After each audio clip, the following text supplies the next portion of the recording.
When you have a dream or vision for your life, you need a guiding compass to help you manifest it into being through deliberate manifestation.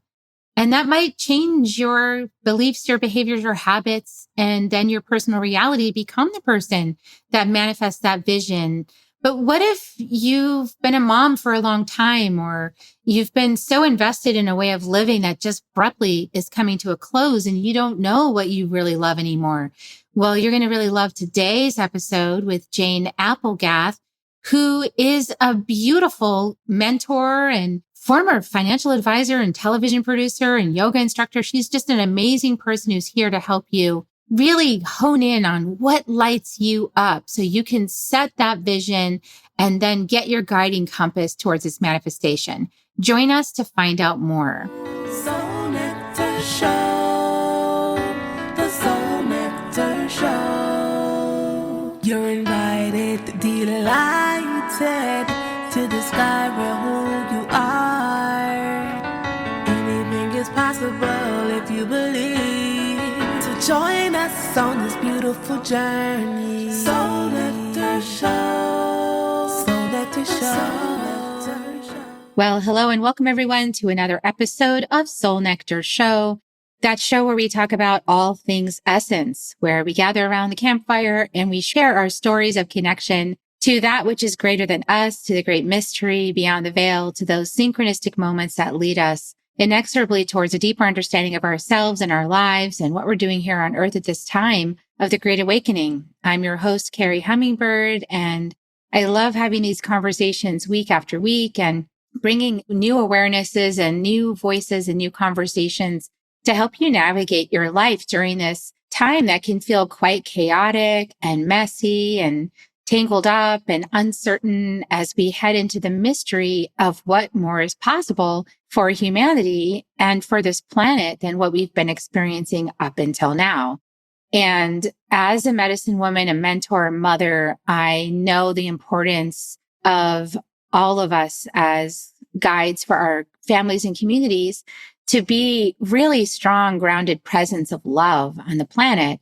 And at the same time that we are serving as messengers or mentors to help others, we're also moving through our own inner medicine. We're also navigating the course of our hopes and dreams and desires and aligning ourselves to be the one that brings that into being.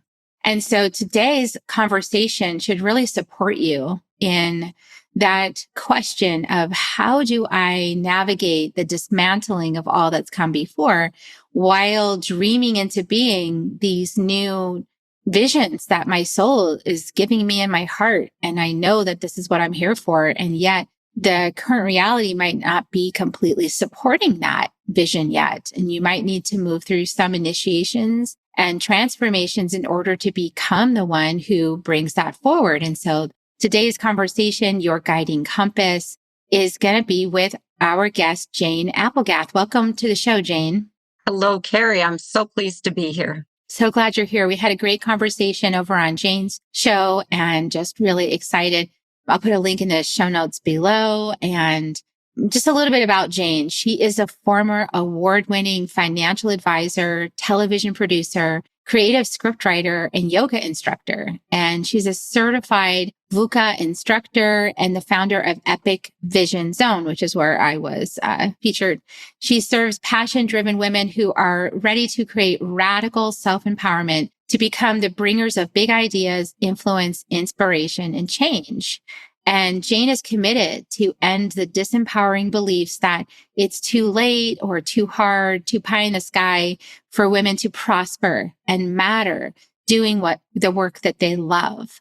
And she knows that having more, being more, and feeling more, creating more exists for every woman when she learns to feel and access the vision of her dream and make it her new reality. And so we're going to be talking about how do you make that vision your new reality. So tell us a little bit more about yourself, Jane, and how you came to this part of your journey. What was a key moment or pivotal change of your own where you had to shift that compass? Well, thank you so much, Carrie, for that wonderful introduction. And yes, I often say I'm the queen of pivots. that's the highlights of where I've been and where I've come from. But the key moment was when I believe that there's a lot of things in life that just kept piling on. And I'm assuming that many women can relate to this, that I built a wall. I basically kept building the wall so that I couldn't feel anything, so that I wouldn't be disturbed and I could just keep going. You grow a tough skin, so to speak. So when the recession hit, I mean, things had happened and many changes had come to place, but the recession came and, it hit us extremely hard. And we actually had to pack up and go back to Canada to find jobs because there was nothing here. And the whole shift as to where I was going and what I was going to do. And the walls just started to shatter. They started coming down one after the other. I hadn't been back in Canada for a number of years, probably 25 years. So Arizona was now home, not Toronto, even though I have a lot of family there. But it just, it was concrete city. It wasn't the desert. It wasn't the mountains that we have here and the beautiful blue skies. And it was just kind of like a rat race. That's where I grew up. That's where I was raised. But having lived in Arizona for so many years, we had become very accustomed to the desert and the tranquility, even though, we're growing, but it's not a city like Toronto, like New York, basically. And so all of that. And when the walls came shattering down, I basically came down with it. And that was my moment of what the heck is happening. I had no idea.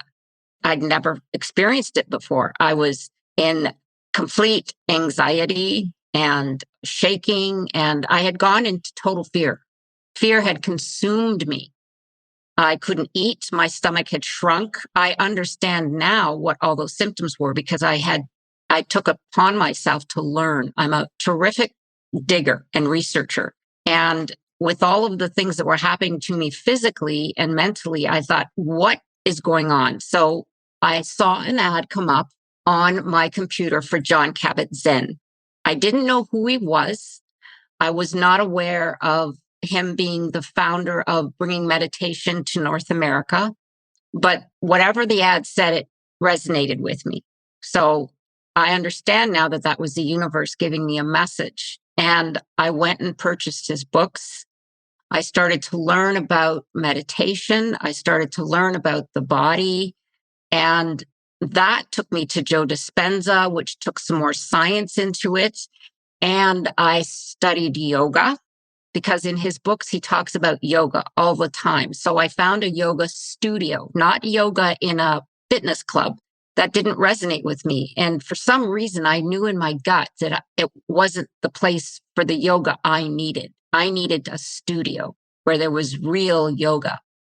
And I found one, and there started my transition. I mean, in combination with and I actually became a yoga instructor.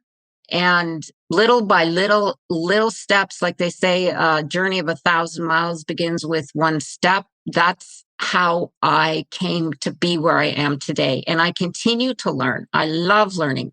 And there's so much science now backing what the ancients used to know. As you and I had this conversation, it's fascinating. Everything we talk about that you teach was known by the ancients years ago. We in the Northern Hemisphere just needed science to back it up. And now it's becoming a movement. And it's really resonating with men and women.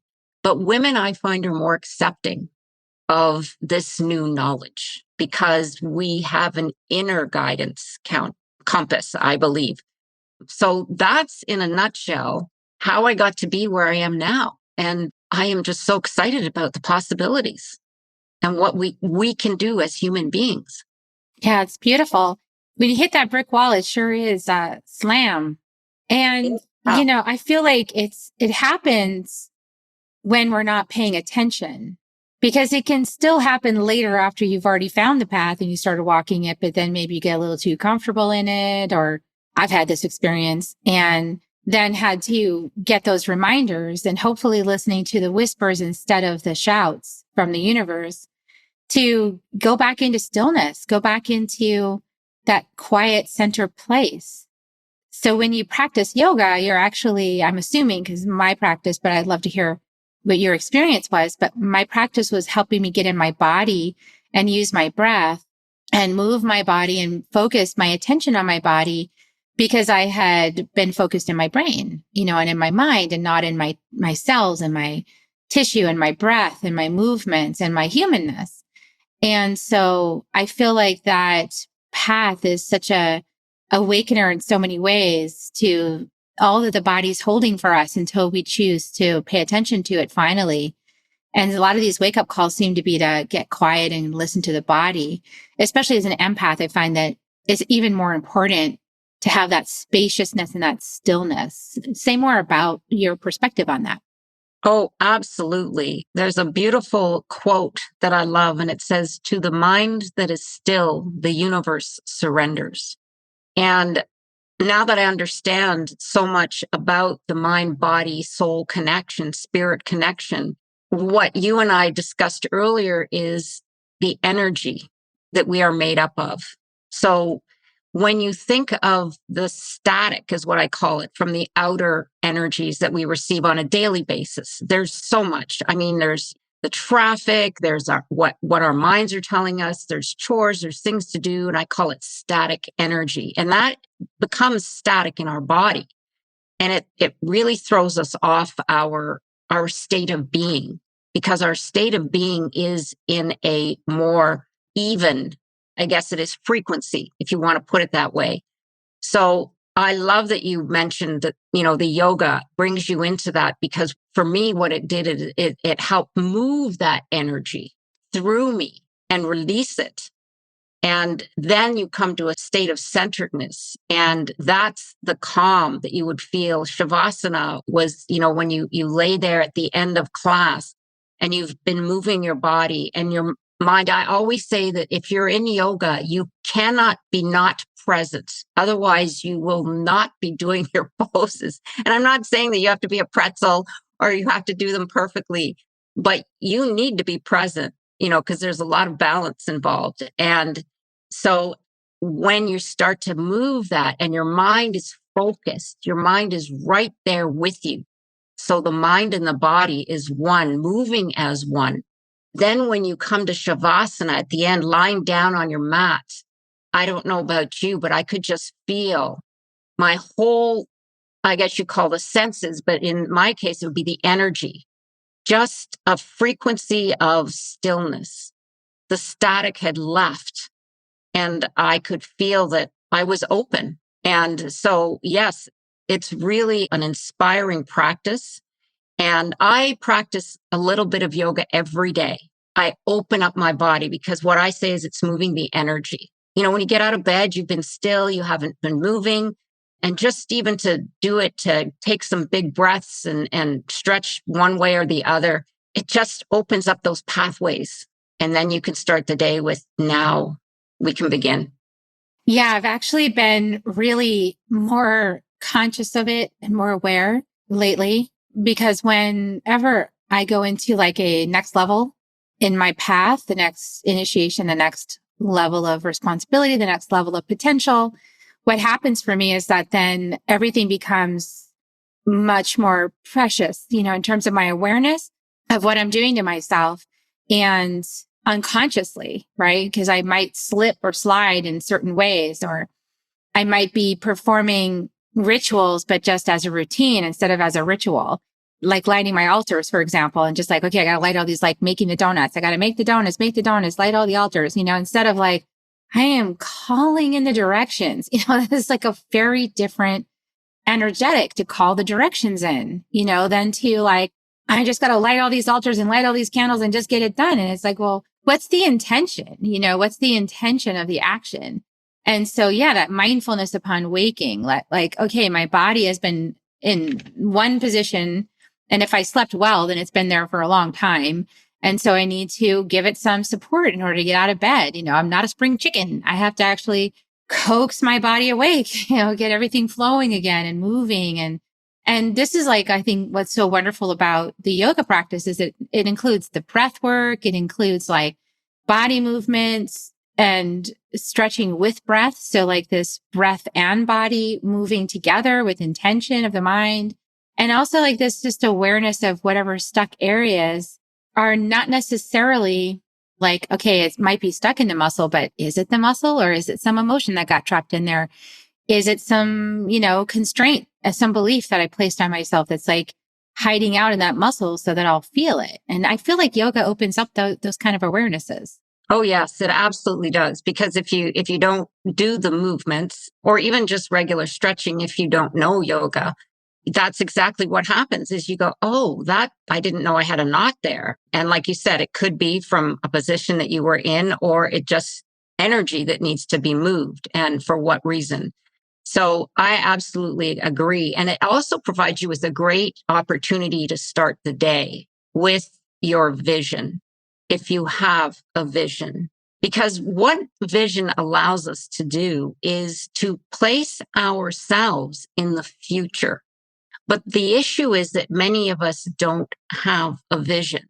So as you said at the beginning, our compass is not set. I often say that a vision isn't wishful thinking, it's deliberate manifestation.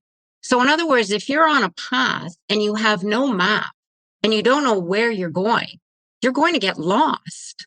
And having a vision of where you want to go, what you see your life as, what your best day could possibly be, what your best year would be, no matter what it is, I want people to close their eyes and feel into it. I often say to people, I don't like to get into their heads. Like one of the big questions often asked is, what are your core values? Well, for me, that just goes right to my thinking brain. It's like, oh, my core values. What are those? Oh, I have so many. I don't know which ones to pick. It's like, no, I want to know what sets your heart on fire. I want to know what makes you jump out of bed and say, I can't wait to greet this day. I want to know what you would love to do. I don't care if it's chasing butterflies, something that elevates that feeling within you, because it's our feelings that give us our greatest clarity in life. Our feelings are the magnetic push or pull that we emanate into the universe. So when we're happy, when we're joyful, when we're grateful, we emanate a vibration that is positive, and that goes out. So what I often say is the universe, if your thoughts are no longer a record of the past, but a roadmap to the future, that's when you draw your vision to you, because your vision will be magnetized towards you. I know it sounds in some ways a little out there, but this is what quantum physics and science is teaching us today. So this is all factual. And I love the fact that you brought up yoga, because the yoga puts you in that vibrational state. And it might not happen right away, and that's okay. Just know that you have the capability to draw your future to you as long as you have a vision of what really, really sets your joy on fire. And that might take a while, because let's face it, life gets busy. We get hectic. There's chores, there's responsibilities. When I was in the financial industry, Carrie, I never thought about what my vision is. It's like, what is that? People are like, you're all numbers and you're just making money and that's all that matters. And that was back in the day, because back then they didn't talk about all of this today like we are today, where things are opening up. They're definitely opening up. So I came from a very rigid, compliance driven, money driven industry. And, if you said, wow, what's your vision? They would have said, well, Jane, there's the door. You can go get your vision or whatever it is you're into. But this is actually the way to manifest. So it's very, very exciting. So I get both sides, and I'd love to talk to people who are in that box, because I still know a lot of people that just don't get it. But it's starting to open up, and I really feel that women in particular are resonating with this shift. When I go to do my coaching classes, when I add different clients, not just to my practice, but to others, and I participate in other people's platforms, Carrie, I'd say 90% of them are women. 90% of those individuals in that room are women. It's because we are opening up. And the top leadership skills today are feminine: empathy, compassion, communication, collaboration. Those are the top leadership skills from men. They're saying that. But those are all feminine traits. So how exciting is that? So we are coming into our vibration, and it's really exciting. When you were talking about the work environment and the changes being made, in these industries, I was also thinking about the other half of my life was just being a mom. And you were asking like what lights you up. And I remember what used to really give me drive to even live, to even stay alive was my kids when they were smaller. Right. And I was going through a really dark night of the soul.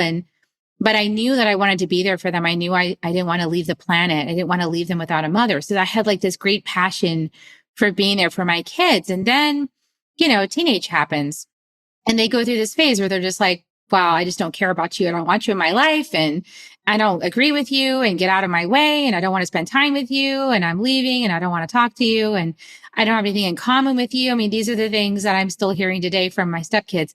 So it's like that part of the life for a mom is a total rewiring, because your life is no longer about your kids. It's like, okay, my life is about me again. And like, when was the last time that happened? Probably in the early 20s, mid 20s, maybe even like late 20s. But then after that, it started being about these kids. And so now what? Like, who am I? I hear women saying, who am I? I don't even know who I am anymore. I sacrificed myself for these kids. I did everything. I drove them all over the place. Every last waking moment, having conversations about their growth with my partner and like endlessly worrying about them and trying to help them succeed. And then to get the door slammed in the face and then they leave. And it's like, okay, I feel depleted. I feel used up, exhausted, depleted, and unappreciated. And now what? I don't know how to access that good feeling that you're talking about to get into a state of a vision. I don't even know who I am anymore. So what do you recommend for that kind of scenario? Yeah, and that happens. It's happened to me as well. Well, I say start at the beginning with a piece of paper. And I don't mean the computer, because there is a connection between writing and putting something down on paper. So I often get people to write down 3 different aspects. Like the first question, what really sets your heart on fire? Like, what makes you excited? I don't care if it's silly. I don't care if it's out there. I don't care if it's like, well, watching a good movie. It doesn't matter. I don't want this to be something that you overthink. What would your best day look like? So I'm putting you into the space of feeling. I want you to feel, what would your best day look like? What would make you feel so good? And then take that one step further. And what would your best year look like? What would make you feel joyful? So these are things that we don't get asked. If someone were to ask me today, who are you? That is a huge question. It's like, what? Okay, I don't know. I'll get back to you on that. Let's face it. I mean, that's a big question. But when we stop and we give ourselves the space, herein lies the secret to creativity. We need space to create. We cannot be creative in static. There's no focus. It's what we call flow. Flow is when you're in a state of complete and utter focus on that one thing, not you. I know when we're doing something, we're thinking, I've got to get the dinner on. I've got to go to get the groceries. I've got to get the kids to school, or I've got to get to work. I've got that project I've got to get done. And that's where the practice of a breath work, or just staying still and closing your eyes, like you beautifully started this podcast, which I loved, by the way. And it's just becoming present and then settling into that and say, okay, I'm here now with my pen and paper. And what makes me really darn happy? What would my very best day look like? And how would that make me feel? And then what would my best year look like? And then take a look at it again and say, why? And then you start to break it down. So it doesn't happen overnight, but the point is not to get your state of mind into a panic with those questions, because that's where the elevation comes in, the static starts to happen. We want to just breathe into it. And if you can't answer it, come back to it. But then come back to it the next day and look at it and say, okay, do I want to change something? What feels good today? And you work on it for a week. And then we come and we take a look at it and see where we can begin. Yeah. And it feels to me on my own personal journey of this, identifying who am I and what do I like? Because again, I had a total rewire of my path too, right? It was at high tech and doing all that. And then all of a sudden I was like, I'm going to be an energy healer. What is that? I didn't even know that was a thing. So, that was exciting. And that was a whole new, like, fresh start, a fresh breath of air in my life. And it happened for me before my kids were out of school. So luckily I didn't have that, a total gap, like I see a lot of women having like that total loss of everything, their identity, everything, the kids, empty. It's awful. Luckily I have been spared for most of that, but that feeling is still there. That feeling of wanting, like, for example, wanting everyone to be a happy family. Like, when there's moments when I've had a really happy family, that has made me really happy. When everyone's authentically smiling for the camera, I love that. Those moments are so precious to me because they happen really rarely in my family, up until now, because I got really independent minded kids who like don't want to please or any of that stuff. So they're only going to be authentic. And sometimes that means like grouchy faces. But how can I be making my list, right? So that it's not entangled up with anybody else I love doing anything for me? Because if my list is dependent on other people, specific other people, then I'm setting myself up, right? So like part of that process is culling through to see how can I get to authentically beautiful experiences for myself without like roping anybody else into it. Okay, that's perfect. So here's what I got from that for you, Carrie, is that you are a teacher, and providing that which makes others joyful is what sets your heart on fire. It's what makes your heart sing. And so going into the work that you do today is a complete fit for what really resonates with you, because that's what made you the happiest when you saw the people around you that you love being in joy.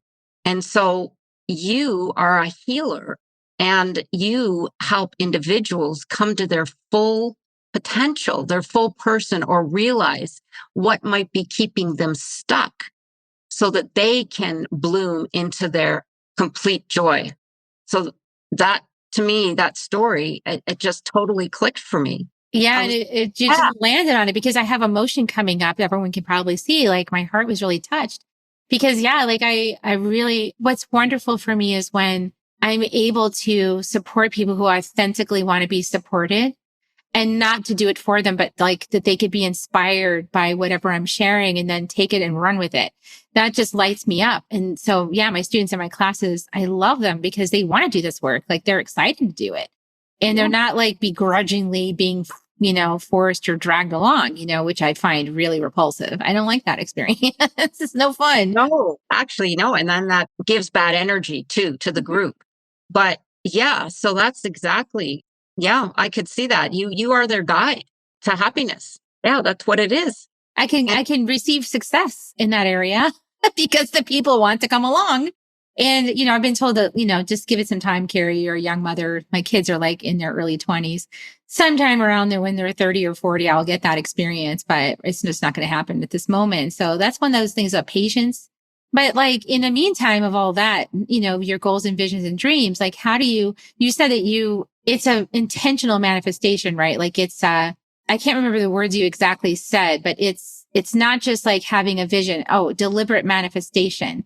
And so how do you deliberately manifest once like, I love having this kind of experience, like mine with my happy family. I'm deliberately creating community of people that want to be part of my happy family and work together, so, but like, how can you deliberately create it? I assume it has something to do with that inner compass. Yes, it does. So our inner compass helps us with our behaviors, with our beliefs, and with our habits. And those are the things that often get us stuck in the record of the past. But we can change. That's a given. Today we know we can change. The hardest thing is the change, because our reptilian brains are wired to protect us. And that's what they're doing. So it's not a bad thing as long as you understand what the mind is trying to do. It's trying to protect you from something new. That's something that we need to overcome. And for me, once I understood the science behind it, I said, yeah, that makes total sense. And so once you have that vision, like you said, you know that I know that you are on the right path to being who you are authentically meant to be. And by the way, I just wanted to say this little bit here. You know how this imposter syndrome has been a really big thing lately. And the way I see imposter syndrome is that is your divine self sending you an energetic message that you're not on the right path. Your imposter is entering you and saying, just giving you a knock and saying, you're on the wrong path.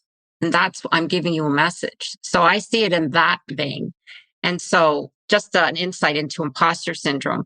But yes, absolutely. So what I get people to do then at that stage is once they have their vision, I want them to picture the growth of that vision. So let's take your case, for example. So you are building a community of people and getting them as your family, a community to raise their awareness, to raise their vibration, their consciousness, so that they are in a state of not just joy, but healing, understanding where their path is.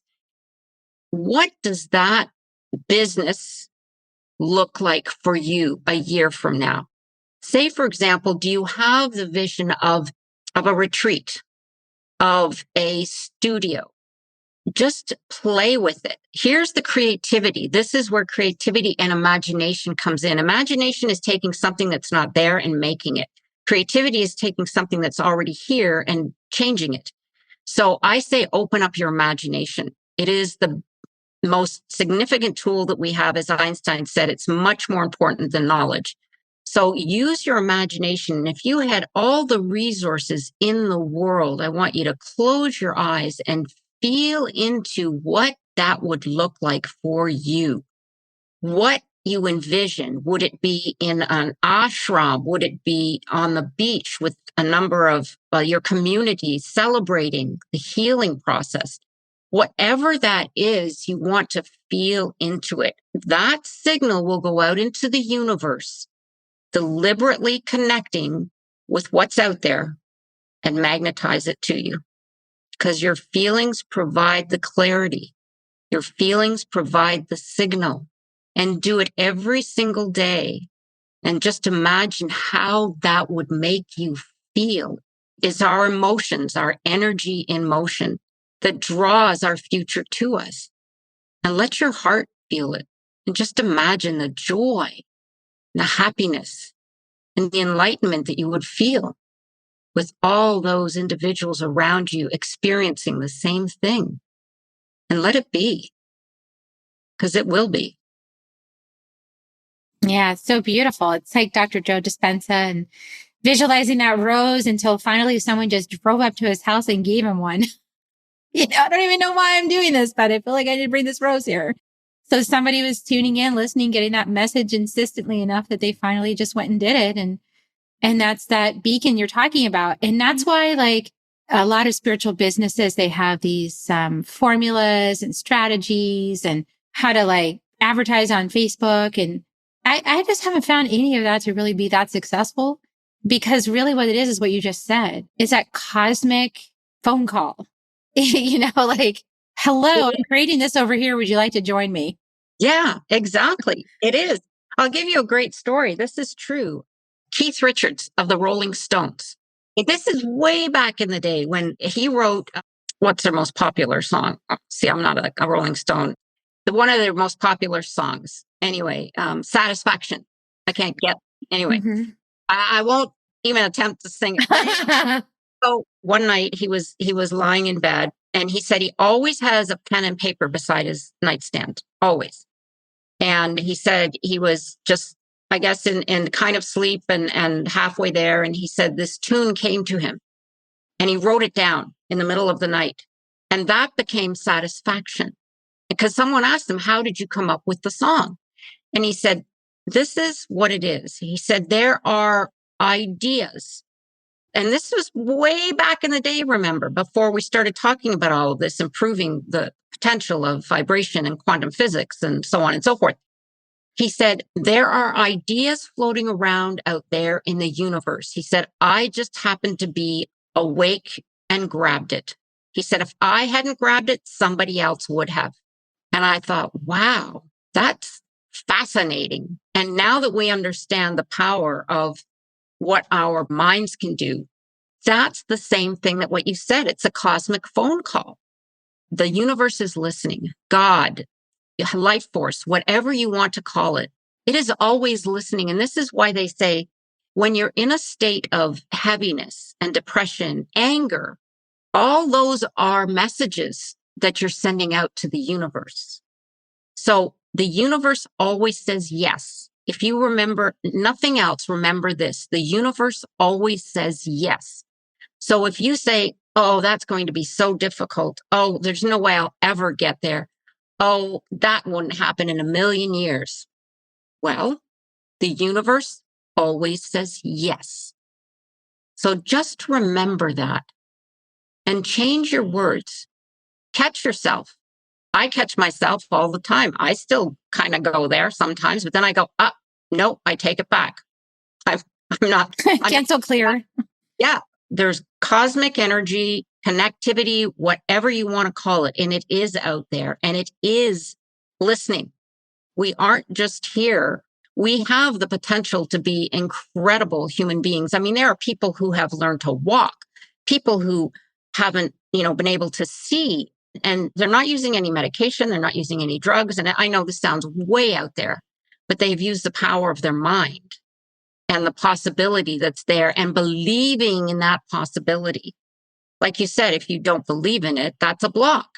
Oh, I don't believe that could ever happen. Well, the universe always says yes. So there you go. So words are extremely important. And words have vibration too. So yeah, it's really the work that we have and the potential that we have as human beings is way greater than we think we are. We are much, much greater than who we think we are. Yeah. So that's why, I think ultimately that's what shadow work is about. Because when we set the intention and we set the vision from that place of stillness and we get that vision of what we really love, we really enjoy, and we place it out there, and then the universe says yes and starts to bring it. And then we might find ourselves in some, what I like to call initiations into that claiming of that, because it's already there. So then the question is, can I allow myself to have it? And what would stand in the way of me allowing myself to have it, right? Because sometimes there's something there that you need to look at. And then you get to decide, the universe says, hey, by the way, this is not congruent with what you said you wanted. And it will show you those things in a series of life events that you then get to choose. Oh, I see now this thing might make a new decision about this. I might need to change that belief, or I might need to burn and release that in the fire, let that go and welcome in a new potential for myself. But if we don't understand that that's what's happening, we start to think the universe said no, right? But it's actually said yes. It's just showing you what's not congruent with what you said you wanted. Exactly. Yes, absolutely. Something came to mind when you were talking about that. It's really that I say we have antennas that are up there, and you're the antenna, and what you receive is what you're putting out. So what signal are you putting out there? You have to be open. You're absolutely right. You have to be open to receive. It's not that you want, it's that you receive. When you say, I want something, what that tells the universe is that you don't have it. The universe wants you to know that you already own that. That is your vision. That is your path. When you understand that it belongs to you, we are all here for a divine purpose. I believe that now. It took me years to believe that. I was like, oh yeah, that's just a bunch of woo-woo. But we are all here for a divine purpose. And all the universe is waiting for is for you to say yes. That's what I say. I said, everyone here is here for a reason, for a purpose. But we've been blocking it. We've been pushing it away. We've been getting in the way. What we need to do is open to receive and say yes. I think that it's also that we're just not aware. Like there's a lot of areas of our subconscious patterns, right? That are like the water the fish is swimming in. It's just normal for the fish until there's like a desire that is just that much greater than the current reality starts to reveal what's been operating under the surface. And it's just not necessarily getting rid of things, because I don't really believe that we can get rid of half of the human experience. I mean, I feel like we're born into this matrix where we're going to at some point experience anger. We're going to at some point experience frustration or fear or shame or guilt or any of those things. There's going to be things that pass through, right? And what's the mastery is how we can experience that without taking responsibility for it and without making up stories about how, oh, that means I'm not suited, right? Because that's what happens when we go for our dreams, we go for our visions, is that these things surface as part of clearing what's no longer congruent with where you're going and who you're becoming. Like that old pattern needs to drop out because you're going to a place that doesn't apply, that's not congruent with who you say you want to be. Then you have to make a decision to release that old pattern. And all it's doing is saying, hey, this is not congruent, which is a very neutral thing. But what we do is we take that behavior or that thing that happened and we feel guilty about it. And then we make a whole thing. I'm just speaking for myself, people, but if it applies to you too, good. But it's like we take that whole thing and make it a story about why we're not suited. And that is not what the universe is showing us that for. It's saying, yes, you're suited. Yes, it's yours. And this thing needs to be cleaned out of the closet. Like you don't really want that with this thing. Like they don't go together. Right. Absolutely. And you hit the nail on the head, Carrie, when you said pass through.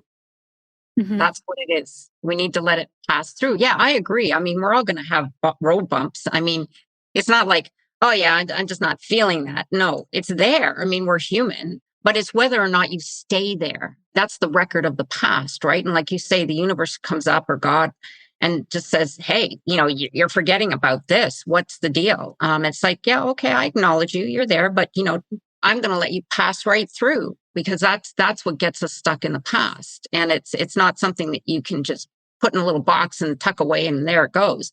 But it's also something that you don't want to get stuck there and dwell on it and say, okay, yeah, I'm not meant to do this. This isn't my path because how could I even dream of that? They say if your dream doesn't scare the hell out of you, it's not big enough. So it's something that you really, don't quit your daydream. And don't quit your daydream. Don't quit your daydream because that's why you're here. When we're children, we're always dreaming. We're always pretending. We are born creators. What happens is we come into a world that conforms us. Conformity becomes the norm. It becomes something that, we go into our school with the desk and we're supposed to color in the lines. And then we go to work and we're in our cubicle and we have to stay in that box. And then you have to have your kids and then everybody has to have their job. And that's conformity. And when the culture conforms you, like when you go to India, different countries, they're much more open about the ideas of, I haven't been, but I've had friends who've been there and they said, Jane, it's so amazing. A lot of them are very poor, but they're very happy and they would never steal from you. And it's like, wow, that's a totally different culture, but they're very spiritual and they're very, like we all know, happiness comes from within. So the conformity is what blocks us here. One of the things that the practice does is that it just brings you back and say, yes, I understand that's the conformity. And I know you want me to be in the box because what does that do? That gives control. The conformity enables people to control other individuals. But when we're in a state of happiness and we don't need certain things that we think we do, then that frees us up. And that's when the universe comes and you open up that and you start to receive. Yeah, it's pretty amazing. Yeah, so it's been a practice of mine is when those stories come up or those experiences that are not congruent with who I'm becoming at like the next level initiation, but I'm in one right now. And then I'll do some behavior that because of the combination of stresses and everything else, like something will come up that I haven't done in a long time. And I'll go, oh my gosh, it's still there. It hasn't gone anywhere. And it's like, no, it has shifted. It's just that now we're getting down deeper to the root of it, right? We're going to pluck it right out. And it's that friction that causes us to be able to see more clearly all the places that these patterns are hooked in so we can unhook ourselves from those patterns. And so I think awareness is our greatest tool. And if we just don't use it against ourselves, I think we'll be much happier and move forward a lot faster on this path. And And that stillness you spoke of, which is also in direct antithesis to our culture, requires us to slow down. You cannot go deep enough in 30 seconds, I promise you. You've got to go deeper than that, like at least an hour in my book. Like you have to be at least an hour deep into stillness before you get a really good clarity on something. And it has to be, past that chattering mind. And that's one of the things that yoga is so helpful with, right? Is getting us past the chattering mind so we can have that still, quiet voice and actually hear what it's saying. Yeah, absolutely. And that's where I see your work coming into play, because I see your community and I see you having this space, this place for people to come. And it's not just an hour, it's half a day, it's a day. And they just come together in quietness and stillness. And wow, the end result's going to be amazing. Yeah, I've been craving more stillness and spaciousness. And like many of the people listening, I understand you've got kids, you've got a partner, you've got a job, you've got to go get groceries, you have to pay your bills. Me too. And this is what we signed up for. We're not on the mountain this time. We want to be, but we get to learn how to bring the mountain in the middle of the mess.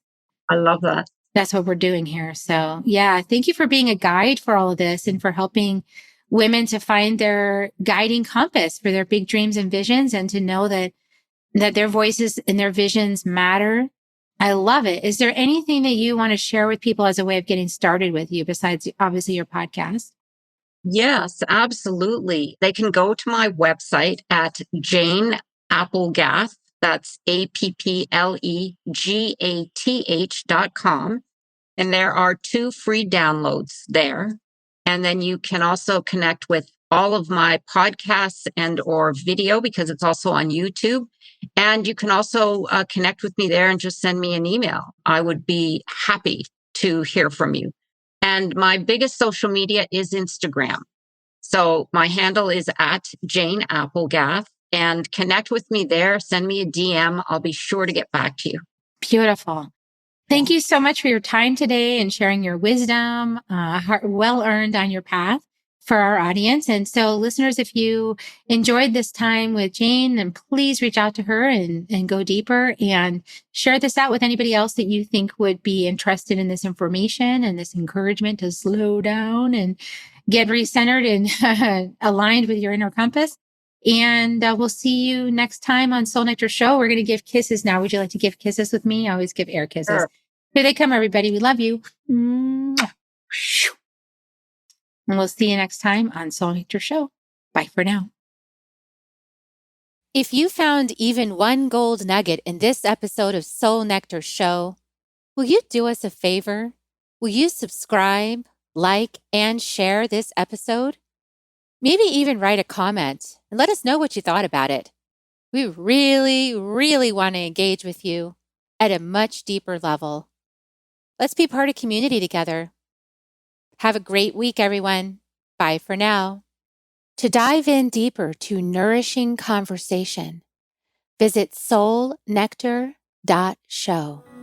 Soul Nectar Show. Awaken, awake, show. Take a sip from the drip of nectar, from the source of who you are.